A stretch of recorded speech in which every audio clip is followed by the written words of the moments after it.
Halo barudak, siapkan nyali kalian. Tanpa banyak bacot, inilah film horor Do You See What I See. Scene awal memperlihatkan seseorang yang hendak maling jenazah di dalam kubur lalu membawanya pulang.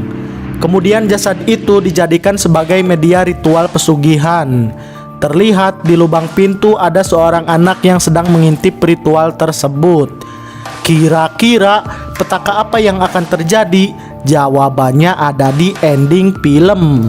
Kisah akan berfokus kepada seorang wanita bernama Deti. Hari ini adalah ulang tahun Deti yang ke-20. Teman-teman Deti yaitu Anik dan Minah memberikan kejutan kecil untuk merayakan ulang tahun Deti.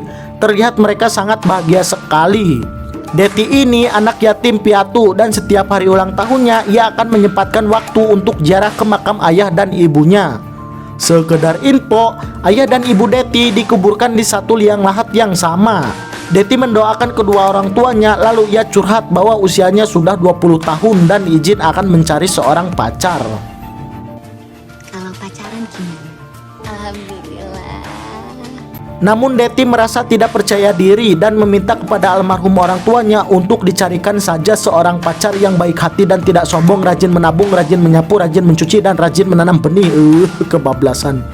Setelah selesai curhat, tiba-tiba suasana menjadi aneh. Angin yang berhembus kencang menghasilkan suara yang membuat bulu kuduk merinding seketika. Mungkin saja cerita Deti didengar oleh demit penunggu wilayah itu. Merindingnya. Lalu scene berpindah ke kosan Deti. Terlihat teman-temannya sedang ngobrol santai sembari menunggu kedatangan Deti dari pemakaman. Di situ ada pacar Anik yaitu Darja dan ibu kos yang gue panggil Ona. Tidak lama kemudian Deti datang sambil senyum-senyum sendiri. Anik menebak bahwa Deti telah diantar oleh pacarnya sehingga Deti terlihat sangat bahagia.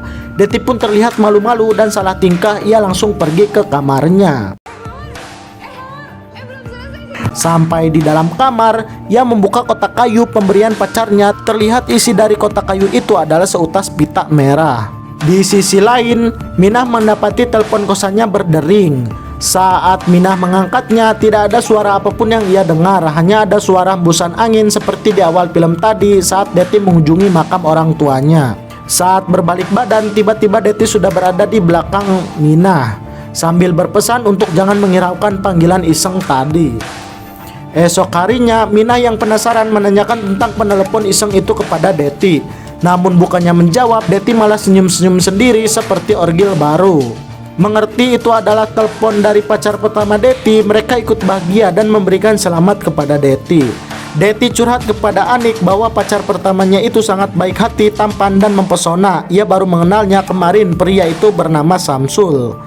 Kemudian mereka berangkat ke kampus. Terlihat Deti menggunakan tali pita merah pemberian sang pacar sebagai ikat rambut. Sampai di depan kampus, Deti terdiam dengan tatapan tajam melihat ke arah Darja yang sedang berjalan bersama Sariti. Deti mengira pacarnya Anik telah berselingkuh dengan Sariti. Itu selingkuhannya. Namun Anik tidak menghiraukan hal itu karena sudah tahu mereka berdua sudah berteman dari dulu. Singkat waktu, malam pun poek. Bu Ona yang akan mengambil minum ke dapur melihat Deti dengan gelagat yang aneh. Terlihat Deti memegang ketel panas dengan tangan kosong untuk membuatkan pacarnya kopi hitam.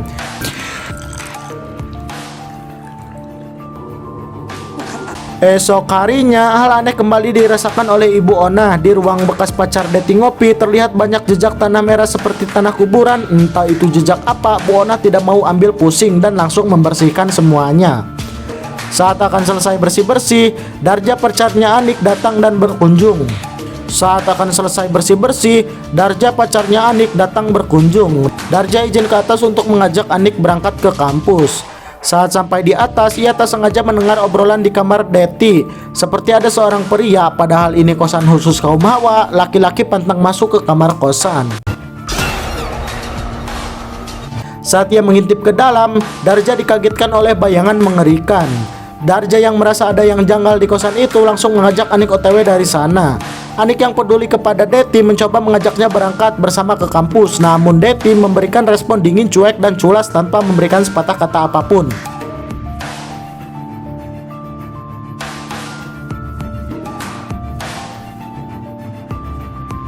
Scene berpindah kepada Mina yang ternyata ia bekerja sebagai penyiar radio. Lumayanlah sampingan sambil kuliah, itu kira-kira isi pikiran Mina.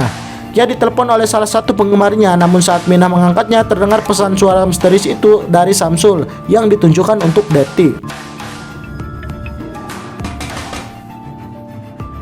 Sesaat kemudian pacar Anik datang untuk mengajak Mina ngampus bareng. Sampai di kampus, Anik menceritakan bahwa sikap Deti semakin aneh semenjak ia memiliki pacar yang bernama Samsul itu. Mina juga mengalami hal aneh karena pas siaran radio tadi pagi, ia mendapat telepon dari Samsul dengan pesan misterius yang ditunjukkan kepada Deti. Mereka menduga bahwa Samsul inilah yang membuat sikap Deti menjadi aneh. Mereka berencana untuk mencari tahu siapa sebenarnya Samsul pacarnya Deti itu. Malam pun poek, kembali kepada Deti yang sedang make upan karena akan menyambut kedatangan pacarnya, yaitu si Samsul. Tidak lupa ia selalu mengikat rambut menggunakan pita merah pemberian Samsul. Sementara itu Anik yang sedang melakukan rekaman untuk konten YouTube tiba-tiba merekam suara Deti yang sedang ngobrol dengan Samsul. Entah bagaimana itu bisa terjadi padahal Deti tidak berada di ruangan tersebut. Merasa hal ini semakin aneh, Anik memutuskan untuk mengunjungi Deti. Anik menegur Deti agar jangan mengajak pria ke dalam kosannya, itu melanggar peraturan, nanti Allah tidak suka, ucap Anik.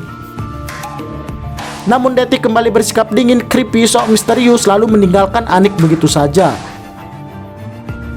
Lalu Anik mendengarkan rekaman itu kepada Mina dan bertanya apakah di kampus ada pria bernama Samsul.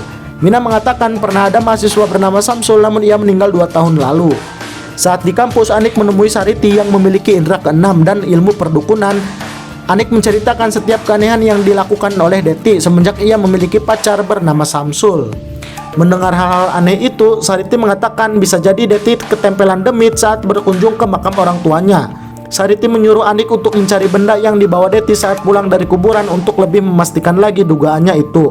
Rupanya benda yang dibawa Deti saat pulang dari kuburan adalah kotak kayu yang berisi pita merah pemberian dari Samsul. Singkat waktu, sorenya sebelum Deti pulang, Anik masuk ke kamar Deti untuk mengambil pita merah pemberian si Samsul. Sesaat kemudian tiba-tiba Deti sudah berada di belakang Anik. Beruntungnya ia tidak ketahuan telah mencuri pita merah milik Deti. Setelah Anik pergi, Deti baru menyadari bahwa pita merah pemberian Samsul telah menghilang. Lalu karena hal itu kejadian-kejadian aneh seperti teror mulai muncul di kosan mereka.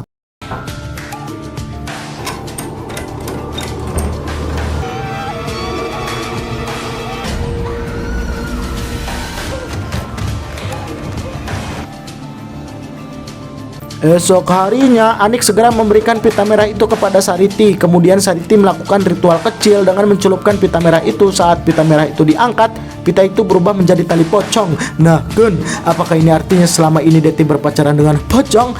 Kita lanjutkan saja ceritanya. Sariti menyuruh mereka menaburkan daun kelor di setiap lantai kosan jika mereka ingin melihat wujud Samsul yang sebenarnya. Saat sedang menabur daun kelor, tiba-tiba hujan turun. Bu Anah yang takut jemurannya basah langsung ngabret sendirian mengangkat jemuran. Saat sedang buru-buru mengangkat jemuran itu, Ona mendapatkan teror dari pocong Samsul.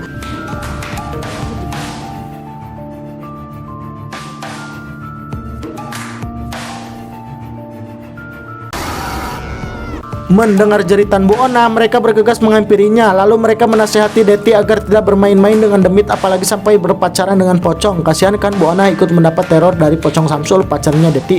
Kalau gue jadi Bu Ona, udah gue usir dulu Deti, ucap gue. Insya Allah jangan emosi. Wah. Di sini mereka meminta Deti untuk mempertemukan mereka dengan pacarnya, yaitu si Samsul, untuk membuktikan apakah benar pacarnya ini manusia atau pocong. Deti bersedia karena kebetulan malam ini pacarnya akan datang.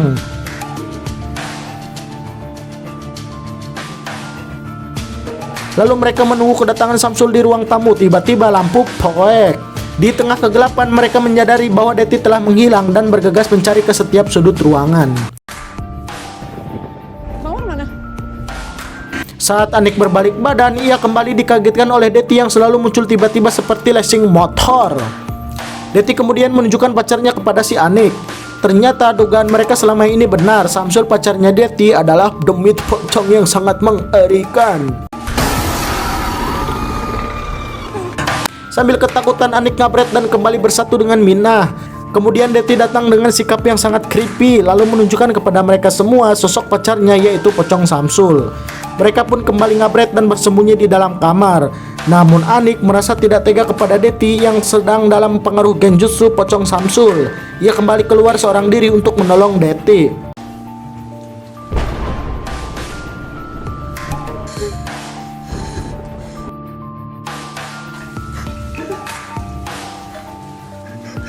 Di tengah teror dan rasa takut, Minah datang membantu, lalu mereka berhasil menemukan Deti dan membawanya ke dalam rumah. Saat Deti tersadar, ia histeris sambil menyebut nama Samsul yang sudah menunggunya di luar. Deti terus berontak hingga membuat mereka kewalahan, hingga mau tidak mau mereka harus mengikat Deti. Anik dan Minah minta tolong Bu Ana untuk menjaga Deti sementara mereka berdua akan pergi ke kosan Sariti dengan meminta bantuan agar Deti bisa diselamatkan. Sampai di kosan Sariti, ternyata yang membuka pintu adalah Darja. Apakah mereka benar-benar berselingkuh? Jawabannya sebentar lagi. Lalu Sariti muncul dan bersedia menolong Deti. Saat sampai di kosan, Sariti menyiapkan ritual pengambilan jubi dari tubuh Deti. Namun ritual belum sempat dilakukan, pocong Samsul keburu datang, hingga membuat persiapan ritual itu rusak karena Deti terseret menuju keluar seperti ditarik. Mereka dengan sekuat tenaga menahan Deti. Sariti segera mengeluarkan jurus Edo Tensei sehingga membuat Samsul pergi dan keadaan kembali stabil.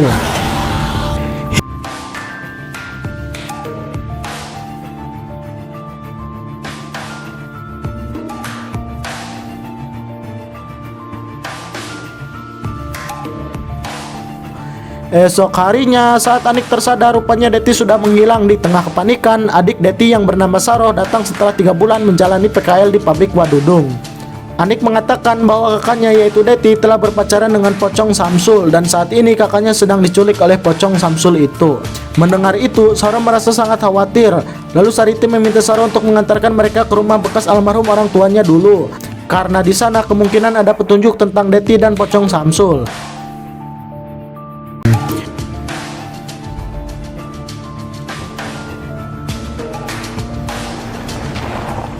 Saat sampai di rumah orang tua Deti, mereka menemukan satu kamar rahasia yang dari dulu tidak pernah diperlihatkan kepada Deti dan Saroh.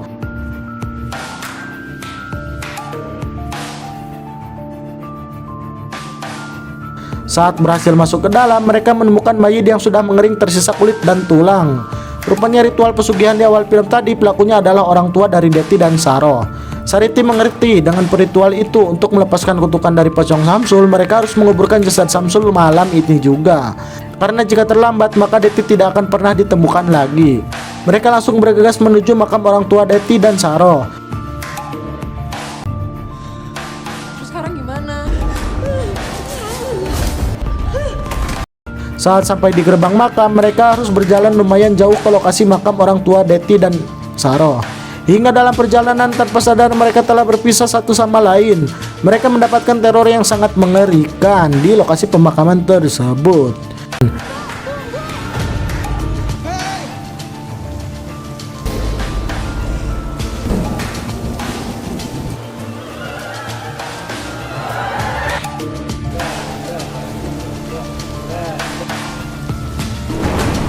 Setelah bersusah payah, mereka akhirnya menemukan makam orang tua Deti dan Saroh. Dengan sedikit tenaga yang tersisa, mereka menggali makam tersebut. Di dalam, mereka menemukan Deti dan segera mengangkatnya keluar dengan penuh perjuangan. Mereka berusaha mengembalikan kesadaran Deti.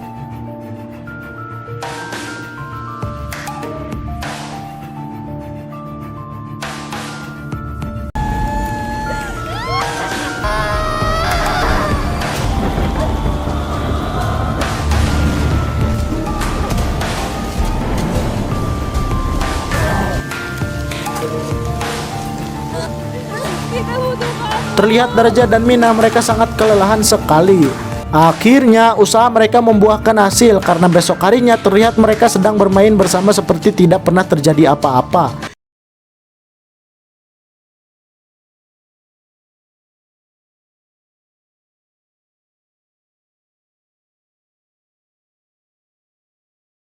Hingga beberapa waktu berlalu, rupanya rasa cinta Deti terhadap pocong Samsul tidak pernah pudar hingga Deti yang sudah gelap mata memutuskan untuk bundir saja agar bisa bersatu dengan Samsul di alam demit. Film pun selesai. Sekedar info, Darja sebenarnya tidak pernah berselingkuh dengan Sariti karena sebenarnya Sekedar info, Darja sebenarnya tidak pernah berselingkuh dengan Sariti karena sebenarnya ia sedang berguru kepada Sariti agar menjadi sakti mandraguna seperti Ujang Bustoil. Kalau pamit, siapa yang baca akan segera seduh kopi. Onyet.